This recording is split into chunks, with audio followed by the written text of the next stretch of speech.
آیت نمبر 27 سورہ لقمان پارہ نمبر 21۔ نحمدہ و نصلی علی رسولہ الکریم، اما بعد، اعوذ باللہ من الشیطان الرجیم، بسم اللہ الرحمن الرحیم۔ ولو ان ما فی الارض من شجرۃ اقلام والبحر یمدہ من بعدہ سبعۃ ابحر ما نفدت کلمات اللہ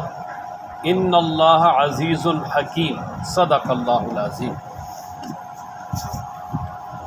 آج کے درس میں جو پہلی آیت مبارکہ ہے، اس میں اللہ تبارک و تعالیٰ نے اپنی وحدانیت اور اپنی قدرت کاملہ اور اپنی بڑائی اور اپنے علم اور صفات کے لامحدود ہونے پر ایک دلیل بیان فرمائی ہے کہ اور یہاں پر جو اس آیت مبارکہ میں کلمات ہیں، اس سے مراد اللہ تبارک و تعالیٰ کے تخلیقی کارنامے اور اللہ تبارک و تعالیٰ کی معلومات اور اللہ تبارک و تعالیٰ کے عجائبات کے کرشمے اور پھر اللہ تبارک و تعالیٰ کی صفات اور خوبیاں اور اللہ تبارک و تعالیٰ کی ذات کی بڑائی مراد ہے کہ یہ ایسا امر ہے کہ اللہ تبارک و تعالیٰ فرماتے ہیں کہ اگر ایسا ہو جائے کہ یہ زمین میں جتنے بھی درخت ہیں یہ سارے کے سارے کلمے بن جائیں، ان کی کلمے بنا دی جائیں، اور زمین کے اندر جو سمندر ہے جو خشکی کے مقابلے میں بہت زیادہ ہے، 71% پانی ہے اور صرف 29% خشکی ہے، اور یہ جو 71% پہ پھیلا ہوا سمندر ہے یہ سیاہی بن جائے، اور اس کے ساتھ فرمایا 7 سمندر اور آ جائیں اس جیسے، اور تمام انسان، فرشتے، جنات، یہ اللہ تبارک و تعالیٰ کی تخلیقی کارنامے، اللہ تبارک و تعالیٰ کی معلومات اور اسی طرح اللہ تبارک و تعالیٰ کی قدرت اور کے عجائبات کے کرشمے، اللہ تبارک و تعالیٰ کی صفات اور اللہ کریم کی ذات کی بڑائی لکھنا شروع کر دیں تو فرمایا کہ یہ کلمے ختم ہو جائیں گی، سیاہی ختم ہو جائے گی، اور یعنی جو اور اس کے ساتھ سیاہی لائی ہے وہ بھی ختم ہو جائے گی، لیکن اللہ تبارک و تعالیٰ کی یہ صفات اور بڑائی اور اللہ کی قدرت کے اور کاملہ اور اللہ تبارک و تعالیٰ کی جو تخلیقی کارنامے اور اللہ کی جو معلومات ہیں ان کو اگر لکھنا شروع کر دیں تو یہ ختم نہیں ہوگا، یہ لامحدود ہے۔ یہ 7 سمندر کے اس کے ساتھ اور ملائیں، یہ بھی ایک تمثیل حصر نہیں ہے، یعنی اللہ تبارک و تعالیٰ کی صفات بہت ہی لامحدود ہیں، اللہ تبارک و تعالیٰ کے کارنامے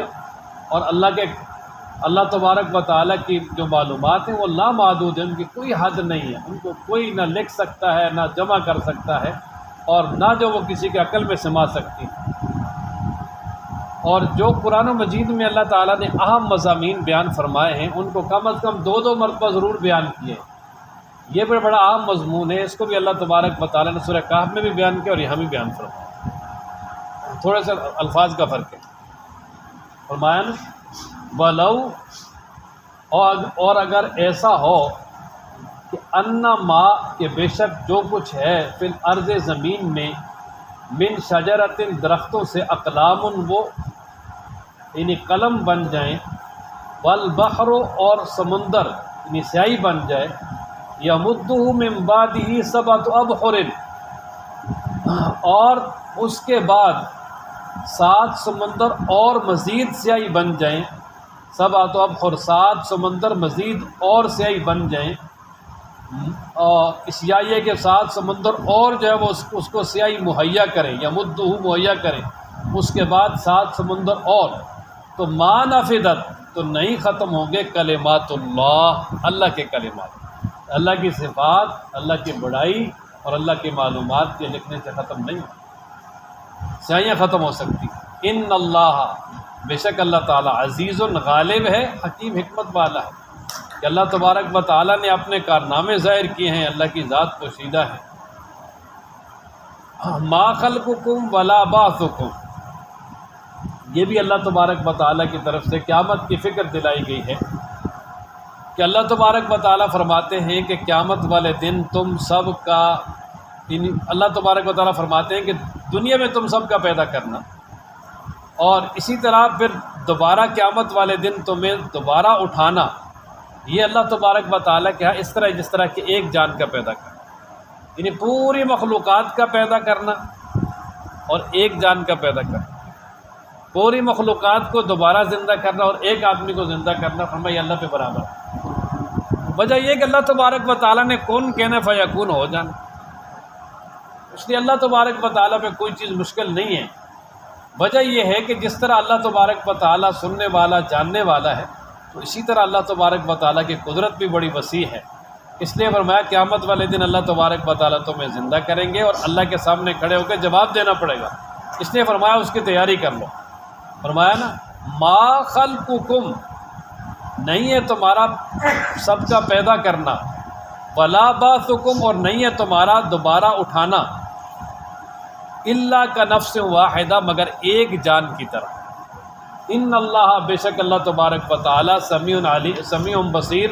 سننے والا دیکھنے والا ہے، کہ اللہ سمیع بھی ہے بصیر بھی ہے۔ الم تر ان اللہ، اس آیت مبارکہ میں اللہ تبارک و تعالیٰ نے اپنی وحدانیت قدرت کاملہ پہ چھٹی دلیل بیان فرمائی ہے، جو عقلی ہے۔ ہر عقل والا جو ہے نا وہ اس سے سمجھ جاتا ہے کہ اللہ تبارک و تعالیٰ کتنی بڑی اور عظیم ذات ہے۔ اللہ تعالیٰ فرماتے ہیں کہ کیا آپ نے نہیں دیکھا، یہ استفہام انکاری ہے، نہیں، خود آپ دیکھ رہے ہو اپنی آنکھوں سے کہ بے شک اللہ تبارک و تعالیٰ رات کو دن میں داخل کرتے ہیں اور دن کو رات میں۔ اب دیکھیں کہ جو گرمیاں بڑھ رہی ہیں، دن بڑا ہو رہا ہے، رات کا حصہ کاٹ کے دن میں داخل ہو رہا ہے، کٹ کے دن میں داخل ہو رہا ہے، اور یہ تقریباً 22 جون تک جائے گا۔ 22 جون کے بعد پھر راتیں بڑی ہونا شروع ہو جائیں گی، دن کا حصہ جو ہے وہ رات میں داخل ہونا شروع ہو جائے گا، اور یہ ایسا لطیف امر ہے کہ اس کا پتہ بھی نہیں چل رہا۔ اب روزانہ رات کم ہو رہی ہے، دن بڑھ رہا ہے، لیکن اس کا احساس اب ہو تو رہا ہے، ظاہر دن بڑھ رہا ہے، لیکن اللہ تبارک و تعالیٰ نے ایسا نظام بنایا ہے کہ خود بخود ہی روزانہ 1-2 منٹ کا فرق پڑ رہا ہے۔ تو رات کو دن میں داخل کر رہا ہے، دن کو رات میں داخل کر رہا ہے، یا یہ کہ دن کے بعد رات آ رہی ہے، رات کے بعد دن آ رہا ہے، یہ ایک نظام دنیا کا چل رہا ہے۔ اور پھر اسی طرح اللہ تعالیٰ نے نظام شمسی، یہ سورج چاند ستارہ، یہ سب انسانوں کے لیے کام میں لگائے ہوئے ہیں، ہر ایک اپنے اپنے مدار میں چل رہا ہے ایک متعین وقت تک۔ ہاں، وہ قیامت کا قیام ہے، جب قیامت قائم ہو جائے گی تو پھر یہ سارا نظام اس کی بساط لپیٹ دی جائے گی۔ تو فرمایا کہ دیکھو اللہ تبارک و تعالیٰ کی کتنی قدرت ہے، اور اللہ تبارک و تعالیٰ تمہارے لیے کیا کچھ کر رہے ہیں، تو پھر تم بھی خالص اللہ کی عبادت کرو۔ فرمایا الم ترا، کیا آپ نے نہیں دیکھا؟ جس طرح کا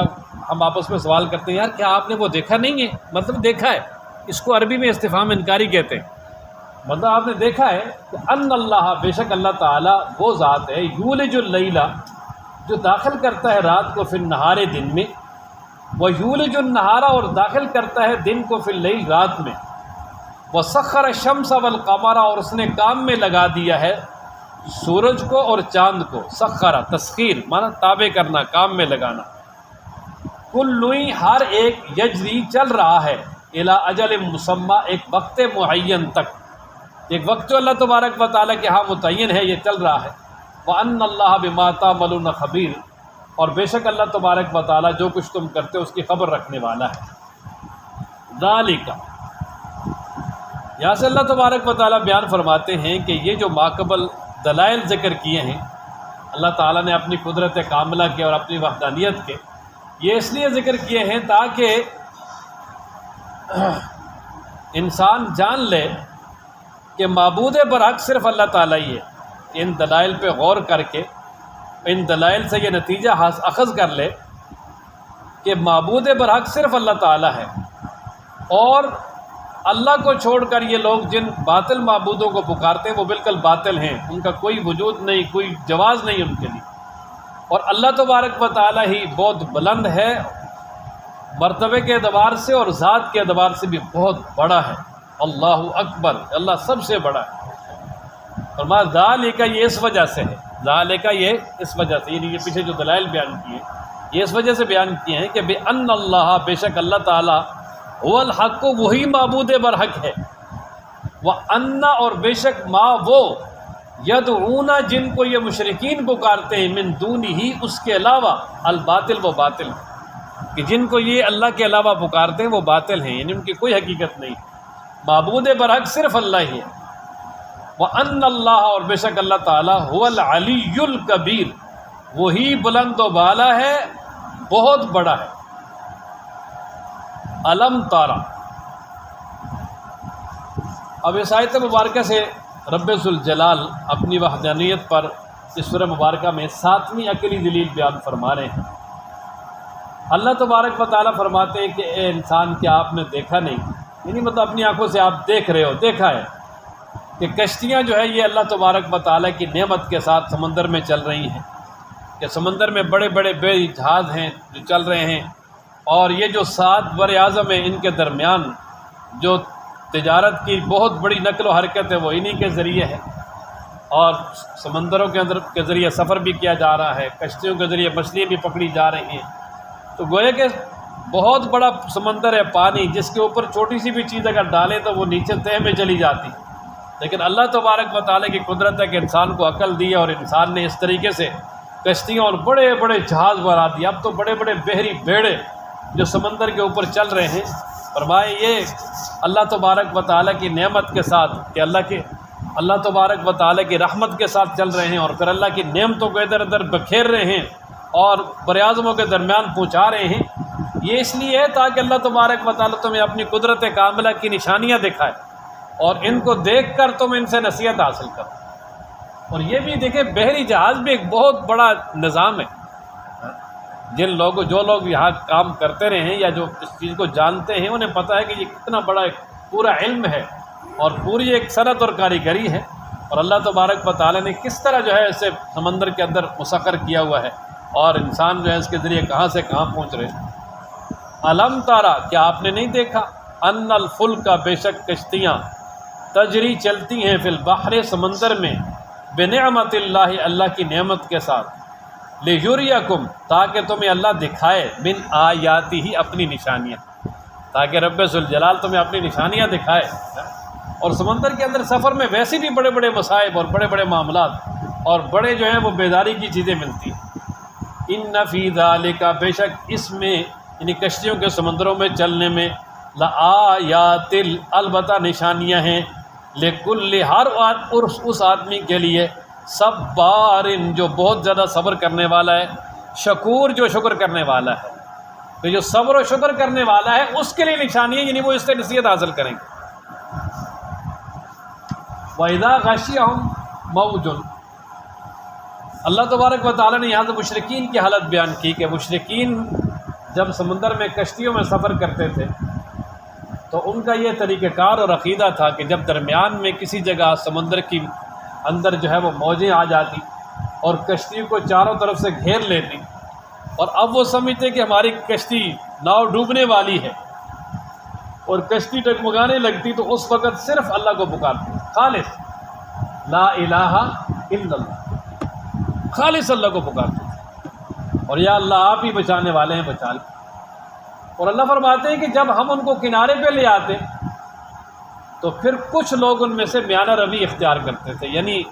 اللہ کی توحید کے قائل ہو جاتے تھے، اور ایسا ہوتا تھا، جیسے حضرت اکرمہ رضی اللہ تعالیٰ عنہ کا واقعہ بھی چیز پہ شاہد ہے، جس کے کئی دفعہ تفصیل بیان کی۔ لیکن اللہ فرماتے ہیں کہ ایسی حالت کو دیکھنے کے بعد بھی اگر کوئی ہماری آیتوں اور نشانیوں سے انکار کرتا ہے تو وہ عاد شکن ہے اور ناشکرہ ہے۔ اگر وہ عاد شکن نہیں ہے اور کچھ تھوڑی سی بھی اس کے اندر شکر گزاری والی رمق ہے تو وہ کبھی بھی جو ہے نا وہ اتنی مشکل کے بعد اگر اللہ تعالیٰ نجات دے دے تو وہ کبھی بھی انکار نہیں کرے گا۔ فرمایا نا وَإِذَا، اور جب، غاشیہم، ڈھانپ لیتی ہے ان کو، موجن، موج، کا ظلال، سائبانوں کی طرح، یہ بڑی بڑی چٹانوں کی طرح، وہ جس طرح سمندر کے اندر لہریں اٹھتی ہیں نا تو وہ چٹانوں کی طرح اوپر، اور پھر ساتھ جو ہے نا وہ آندھی بھی ہو، اندھیرا بھی ہو، تو پھر تو بڑی مشکل ہوتی ہے۔ تو اللہ فرماتے ہیں جب سمندر کی موج انہیں ڈھانپ لیتی ہے سائبانوں کی طرح، تو دعوا اللہ، تو وہ پکارتے ہیں اللہ کو، مخلصین، خالص کرتے ہوئے، لہو، اسی کے لیے، دین پکار کو، تو اس وقت خالص اللہ کو پکارتے ہیں بس۔ فلما پس جب نجا ہم نجات دے دیں ہم ان کو الی البر خشکی کی طرف، فمنہم پس ان میں سے مقتصد میانہ روی اختیار کرتے ہیں، فمنہم پس ان میں سے کچھ وہ ہیں جو میانہ روی اختیار کرتے ہیں، یعنی کچھ اللہ کی طرف مائل ہوتے ہیں۔ لیکن فرمایا وما یجحد، اور نہیں انکار کرتا بآیاتنا ہماری آیتوں کا، الا مگر کلو ہر وہ شخص خطار جو عہد شکن ہے، جو جھوٹا ہے، کفور ناشکرہ ہے۔ یا ایھا الناس اتقوا ربکم، اب اپنی قدرت کاملہ پر اور اپنی وحدانیت پر دلائل بیان کرنے کے بعد اللہ تعالیٰ نے قیامت کا تذکرہ کیا اور قیامت کی طرف توجہ دلائی کہ اللہ فرماتے ہیں اے لوگو اپنے رب سے ڈرو، یعنی اس کی نافرمانی نہ کرو، اور پھر قیامت کے دن سے ڈرو، وہ قیامت کا دن کہ جس دن باپ اپنے بیٹے کے کام نہیں آئے گا، بیٹا باپ کے کام نہیں آئے گا۔ اللہ اکبر، یعنی نفسا نفسی کا عالم ہوگا اس دن۔ یوم یفر المرء من اخیہ و امہ و ابیہ و صاحبتہ و بنیہ، سارے اہم رشتے قرآن نے گنائے ہیں کہ اپنے بھائی سے، ماں سے، بیوی سے، بچوں سے، سب سے بھاگے تاکہ مجھ سے نیکیاں نہ لینے ہوں۔ ہر ایک کو اپنی اپنی فکر ہوگی، کوئی کسی کے کام نہیں آئے گا۔ باپ اور بیٹے کا کتنا بڑا رشتہ ہے، لیکن نہ باپ بیٹے کے کام آئے گا نہ بیٹا باپ کے کام آئے گا۔ اللہ اکبر، اس نے فرمایا کہ اس وقت کے لیے تیاری کر لو جس وقت کوئی بھی کام نہیں آئے گا، صرف نیکیاں کام آئیں گی، بس ایمان اور اعمال صالحہ کام آئیں گے۔ تو فرمایا ایمان اور اعمال صالحہ کر لو، اللہ سے ڈرو۔ یعنی اللہ سے ڈرنے کا مطلب یہی ہے کہ اللہ تبارک و تعالیٰ نے جن کاموں کا حکم دیا وہ کرو، جن سے روکا ہے ان سے رک جاؤ۔ اور فرمایا کہ اللہ کا وعدہ برحق ہے، یہ جو آخرت والا ہے، اور فرمایا کہ یہ دنیا کی زندگی تمہیں دھوکے میں نہ ڈالے، کہ دنیا کی زندگی میں تم پڑھ کر آخرت سے غافل نہ ہو جانا۔ دنیا تو جو ہے وہ دھوکے کا گھر ہے، یہ تو چند دن کی ہے، یہاں سے چلے جانا ہے، لیکن یہ میٹھی اتنی ہے کہ جو اس میں منہمک ہو گیا آخرت کو بالکل بھلا دیتا ہے۔ تو فرمایا یہ دنیا تمہیں دھوکے میں نہ ڈالے، اور اسی طرح جو بڑا دھوکے باز ہے شیطان، فرمایا وہ بھی تمہارے پیچھے لگا ہوا ہے، اور اس کا بھی سب سے بڑا دھوکہ یہی ہے کہ وہ بھی آخرت سے غافل کرتا ہے۔ تو اس کے پیچھے لگ کے اور دنیا کے پیچھے لگ کے آخرت سے غافل نہیں ہونا۔ وہ آخرت کا دن، میدان محشر، جس میں سوائے نیک اعمال اور نیکیوں کے کوئی بھی کام نہیں آئے گا، فرمایا اس کی فکر کرنا۔ فرمایا نا یا ایھا الناس اتقوا، اے لوگو ڈرو ربکم اپنے رب سے، واخشوا اور ڈرو یومن اس دن سے، لا یجزی نہ کام آئے گا والد باپ عن والدہ اپنے بیٹے کے، کہ یعنی باپ جو ہے وہ اپنے بیٹے کی طرف سے کچھ بھی جو ہے وہ نہیں کر سکے گا، اور باپ جو ہے وہ بیٹے کو کوئی فائدہ نہیں پہنچا سکے گا۔ باپ بیٹے کی طرف سے کوئی سزا جو ہے وہ کاٹنے کے لیے تیار نہیں ہوگا۔ ولا مولود، اور نہ ہی بیٹا ہوا جازن وہ کام آنے والا ہوگا عن والدہ اپنے باپ کے شیء کچھ بھی، کہ جو بیٹا ہے وہ بھی اپنے باپ کے کوئی کام نہیں۔ مولود کہتے ہیں بیٹے کو، پیدا شدہ بیٹا جو ہے اولاد، کہ بیٹا جو ہے وہ بھی اپنے باپ کے کچھ بھی کام نہیں آئے گا۔ ان وعد اللہ حق، بے شک اللہ کا وعدہ سچا ہے، برحق ہے۔ فلا تغرنکم الحیات الدنیا، بس نہ تمہیں دھوکے میں ڈالے دنیا کی زندگی۔ یہ تغرن، یہ آخر میں نون ثقیلہ ہے، اس کا معنی ہرگز، بس ہرگز تمہیں دھوکے میں نہ ڈالے دنیا کی زندگی۔ ولا یغرنکم،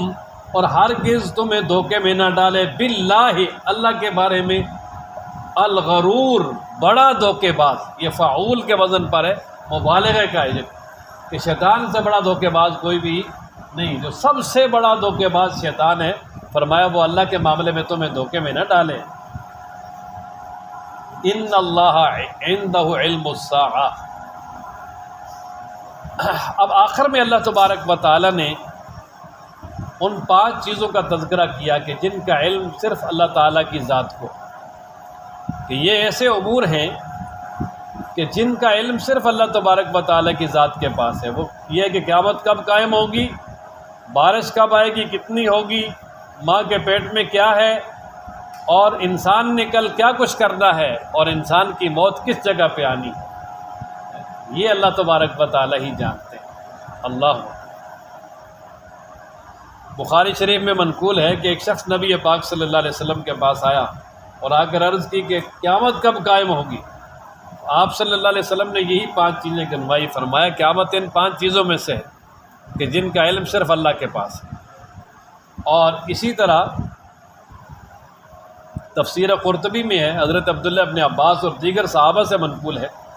کہ بھئی یہ جو 5 چیزیں ہیں یہ ایسی ہیں کہ جن کا علم صرف رب ذوالجلال کی ذات کے پاس ہے۔ اور نسائی اور ابن ماجہ میں بھی یہی بات ہے کہ یہ 5 امور ہیں جن کا علم رب ذوالجلال ہی کو ہے، اللہ تعالیٰ نے ان کا علم کسی کو نہیں دیا۔ اور حضرت عبداللہ بن عمر رضی اللہ تعالیٰ عنہ سے بخاری میں منقول ہے کہ یہ مفاتیح الغیب ہیں، یہ وہ غیب کے خزانے ہیں اور جو اللہ تبارک و تعالیٰ نے اپنے پاس رکھے ہیں، اور اللہ تبارک و تعالیٰ نے ان پہ کسی کو بھی مطلع نہیں فرمایا۔ قیامت کے بارے میں تو جبریل امین انسانی شکل میں آئے تھے نبی پاک صلی اللہ علیہ وسلم سے، چند سوالات کیے، ان میں آخری سوال یہی تھا، ایک سوال یہی تھا کہ قیامت کب قائم ہوگی؟ فرمایا یار سائل اور مسئول آپ کو اور میرا علم اس کے بارے میں برابر ہے۔ پھر فرمایا جی کچھ نشانیاں بتا دیں، تو آپ علیہ السلام نے 2 نشانیاں بتائیں تھیں۔ ایک تو یہ کہ فرمایا بکریاں چرانے والے ننگے پاؤں بالکل مفلس قسم کے لوگ بڑی بڑی عمارتیں بنا کے اس پہ جو ہے فخر کریں گے، اور دوسرا فرمایا کہ باندی اپنی مالکہ کو خود جنم دے گی، یعنی اولاد نافرمان ہو جائے گی، ماں باپ پہ ایسے حکم چلائے گی جس طرح کے نوکرانی جس طرح کسی نوکر پہ چلایا جاتا ہے۔ فرمایا ان اللہ، بے شک اللہ تعالیٰ ہی ہے، عندہ اس کے پاس، علم الساعہ قیامت کا علم ہے، کہ بے شک اللہ تبارک و تعالیٰ کے پاس ہی قیامت کا علم ہے کہ قیامت کب آئے گی۔ وَيُنَزِّلُ الْغَيْثَ، اور وہی اتارتا ہے بارش۔ ہاں آج کل یہ بارش کے لیے پیشن گوئی کی جاتی ہے، لیکن یہ آلات کے ساتھ بڑی تخمینے لگا کے، لیکن وہ بھی تقریباً جو ہے نا وہ بعض دفعہ تو جو ہے وہ 90% غلط ہوتی ہے، اور عموماً جو ہے وہ ٹھیک ہو جاتی ہے، لیکن یہ آلات کے ساتھ ہے۔ باقی یہ کہ اللہ تبارک و تعالیٰ یعنی بالکل بادلوں کو اوپر لا کے بھی ہٹا دیتے ہیں۔ وَيَعْلَمُ مَا فِي الْأَرْحَامِ، اور وہ جانتا ہے جو کچھ ہے ماں کے پیٹوں میں، یعنی رحم میں کیا کچھ ہے وہ بھی اللہ تعالیٰ جانتے ہیں۔ آج کل 4 مہینے کے بعد الٹرا ساؤنڈ کے ساتھ وہ معلومات کرتے ہیں، لیکن یہ آلات کے ساتھ ہے، باقی دیکھ کر اس طرح کا علم کسی کے پاس بھی نہیں ہے۔ اور دوسرا یہ کہ وہ بچہ آیا صحیح سالم پیدا ہو جائے گا، پھر نیک بخت ہوگا، بدبخت ہوگا، عمر کتنی ہوگی، یہ ساری ہسٹری جو ہے رب ذوالجلال کے علاوہ کوئی بھی نہیں جان سکتا۔ اور تیسری چیز فرمایا وما تدری، اور نہیں، یہ چوتھی چیز، وما تدری، اور نہیں جانتا نفسم کوئی نفس، ماذا کیا، تک سے وہ کمائے گا غدا کل، کہ کسی کو یہ نہیں پتا کہ کل اس نے کیا کرنا۔ حضرت علی رضی اللہ تعالیٰ عنہ فرماتے ہیں عرفت ربی بفسخ العزائم، کہ میں نے اپنے رب کو پہچانا اپنے ارادوں کو ٹوٹتے دیکھ کر، کہ رات کو میں کوئی اور ارادہ کرتا ہوں کہ کل میں نے یہ کام کرنا ہے، تو اچانک اگلے دن کوئی اور کام پیش آ جاتا، مجھے وہاں جانا پڑتا، تو اس سے مجھے معلوم ہو گیا کہ ایسی ذات موجود ہے کہ جس کا ارادہ میرے ارادوں پہ حاوی ہے۔ وما تدری نفسم، اور نہیں جانتا کوئی نفس، بأی ارض تموت، کس زمین میں مرے گا۔ جس زمین میں موت آنی ہے اللہ تعالیٰ انسان کو وہاں لے جاتا ہے۔ پوری زندگی ایک انسان اس علاقے میں ایک علاقے میں رہتا ہے، لیکن موت کہیں دوسری جگہ لکھی ہوتی ہے اور وہ انسان وہاں چلا جاتا ہے۔ اب کئی ہیں جس کی موت مکہ مدینہ میں لکھی ہوتی ہے تو وہاں پہنچ جاتا ہے حج عمرے کے لیے کسی بھی بہانے۔ اگر کسی کی جو ہے وہ یعنی آسٹریلیا میں لکھی ہے تو وہ وہاں پہنچ جاتا ہے۔ یعنی اللہ تبارک و تعالیٰ نے جس جگہ پہ موت لکھی ہے انسان وہاں ضرور پہنچ جائے۔ ان اللہ، بے شک اللہ تعالیٰ،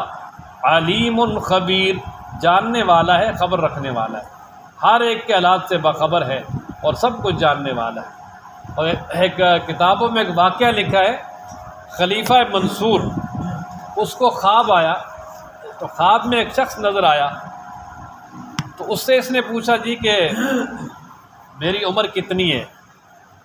تو اس نے جو ہے نا وہ ایسے اشارہ کر دیا 5۔ تو اس کی تعبیر پوچھی، کسی نے کہا جی 5 ہفتے رہ گئے آپ کے، کسی نے کہا 5 دن، کسی نے کہا 5 مہینے، کسی نے کہا 5 سال۔ تو خیر پریشان ہو گیا بہت زیادہ۔ تو پھر ایک اہل علم سے جو ہے نا وہ اس کو معلومات ہوئیں، انہوں نے بتایا بھائی کہ یہ جو آپ کی عمر کتنی ہے اور کس جگہ پہ موت آئے گی، یہ ان 5 چیزوں میں سے ہے یہ اس نے اس کی طرف اشارہ کیا ہے کہ جو سورہ لقمان کے آخر میں 5 چیزیں ہیں اس کی طرف اشارہ کیا ہے کہ بھئی عمر کتنی ہے، یہ ان چیزوں میں سے جس کا علم صرف کس کے پاس ہے جی، اللہ تعالی ہم سب کو قرآن پڑھنے، سمجھنے، عمل کرنے کی توفیق عطا فرمائے۔